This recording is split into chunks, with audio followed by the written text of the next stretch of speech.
Hammaga assalomu alaykum. Bugun sizlardan 23-chi darsimiz va bugun biz reset funksiyasini ko'rib chiqamiz. Ya'ni Reddit forumni reset funksiyasini ko'rib chiqamiz. Bu forumni o'zidan chiqadi. Forum saytdan emas, reset forum. Reset nomidan ma'lumki, reset bu bizga formamizni tozalab beradigan bitta oddiy funksiya. Osonlashtirib qo'yaman. Misol uchun bizga bergan ma'lumotlarni yozamiz istalgancha, email, password,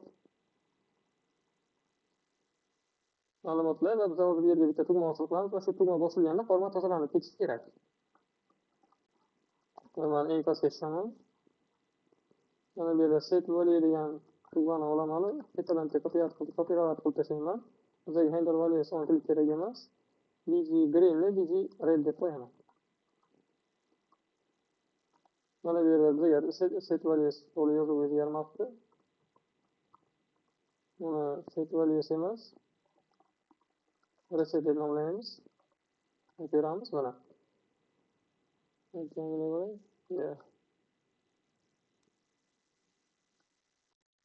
Bu boshqa tugma yozib qo'ygan ekanman. Set values bilan almashtirib qo'yaman.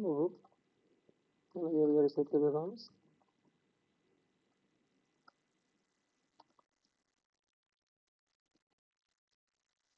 Mana reset degan yozuv paydo bo'ldi. Endi biz shu tugma bosilganda biz mana bu yerda formani tozalab tashlashimiz kerak. Buning uchun biz bu reset buttonga on klik yozamiz. On klik. Callback funksiya ishga tushadi va reset degan funksiyani chaqirib olamiz. Chaqirib qo'yamiz deydi. Bu reset degan tugmani biz iz forumdan chiqarib olgandik ketadi. Mana bu yerda. Va mana endi tekshiramiz. Yangilayveraman. Bu yerda selektsiya bu yetgan narsa qolib ketgan narsa va bu yerda ma'lumotlarni kiritib chiqaman. Va mana bu yerdan resetni bosadigan bo'lsam, barchasi tozalandi. Mana bu yerdagi barcha ma'lumotlar tozalanib ketdi.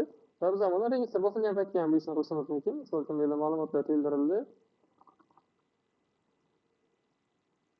Va registrni bosgan paytimizga bizga forma jo'natiladi, lekin mana bu yer tozalanib ketmaydi. Biz nima qilamiz? Qachonki forma muvaffaqiyatli jo'natilsa, ya'ni hech qanaqa xatolik chiqmasa, registrni bosgan paytimiz mana shu tozalanib ketishini taxlaymiz.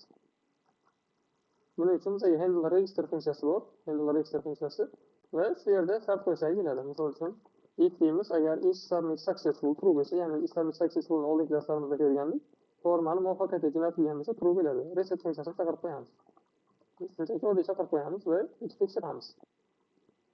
Bu yerda tozalab yuboraman. Bu yerda hali ma'lumotlar bor va registrni qilaman. Va mana forma tozalanib ketdi. Shu bilan bugungi darsimiz tugadi. Hammaga rahmat.